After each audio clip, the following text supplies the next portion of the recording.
Assalamualaikum warahmatullahi wabarakatuh. Dengan saya Gina Salsabila. Kali ini saya akan menjelaskan tentang perangkat komunikasi jaringan, telepon dan komputer. Langsung saja. Di sini ada sejarah yang A, ada sejarah radio opak internet protokol.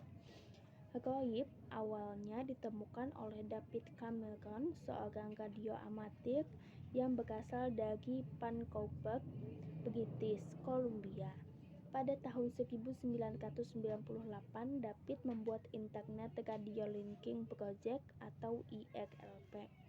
Teknologi ini diyakinkan menciptakan kemudahan, sifatnya ekonomis dan dapat diandalkan membantu para radio amatir seluruh dunia. Setelah itu ada pengertian gaib. Gaib, singkatan dari Radio Opak Internet Protocol, adalah sebuah teknologi sistem radio yang menggunakan standar Voice over IP atau VoIP yang bekerja melalui perangkat lunak maupun kertas. Gaib memungkinkan adanya multi komunikasi dengan banyak frekuensi serta terhubung dengan perangkat komunikasi. Berbeda dengan sistem komunikasi dua arah seperti telepon, gaib memiliki stasiun pangkalan yang secara fungsional mengirimkan sinyal kepada seluruh pengakses gaib. Yang selanjutnya ada jenis-jenis protokol pendukung gaib. Yang pertama ada base station. Pada gaib, base station merupakan protokol penting sebagai jembatan antara pengguna dengan IP gateway. IP gateway perangkat yang dapat mengkonversi data ke dalam protokol internet mengacu pada suara yang diubah menjadi IP atau perangkat yang mengkonversi suara digital ke dalam paket IP. Yang kedua ada IP gateway. IP gateway adalah IP yang berfungsi untuk menghubungkan jaringan lokal atau LAN dan jaringan publik atau internet atau bisa sebaliknya. IP gateway diibaratkan sebagai pintu keluar atau masuk sebagai sebuah gerbang antara LAN dengan internet. Yang ketiga ada IP interface.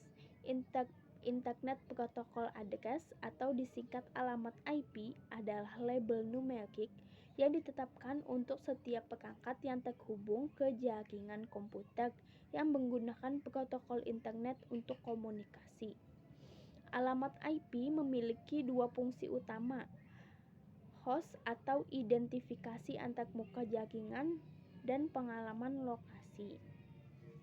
Yang keempat ada repeater, berfungsi untuk memperpanjang rentang jaringan dengan cara memperkuat isyarat elektronis. Pemasangan repeater pada setiap 2,5 km membuat LAN yang menggunakan Ethernet rentang jaringannya dapat diperpanjang hingga 20 km. Setelah itu yang C ada software yang digunakan untuk membangun server radio online. Yang pertama ada Icecast. Icecast adalah semua streaming media server yang mendukung OGG, Vorbis atau MP3 audio stream. Icecast digunakan untuk membuat radio internet atau jukebox pribadi atau di antara keduanya. Yang kedua ada Shoutcast. Shoutcast adalah sistem multiplatform transmisi audio yang diciptakan oleh Nullsoft. Pengguna bisa menggunakan MP3 atau AAC untuk radio encoding dan protokol HTTP atau multicast untuk transmisi. Klien dan server dapat menggunakan software yang tersedia untuk Windows, FreeBSD, GNU atau Linux, dan macOS. Yang ketiga ada Darwin Streaming Server atau DSS. Darwin Streaming Server atau DSS adalah streaming server open source yang dirilis Apple yang mendukung delivery konten melalui streaming konten-konten media seperti MP4 ataupun 3GP.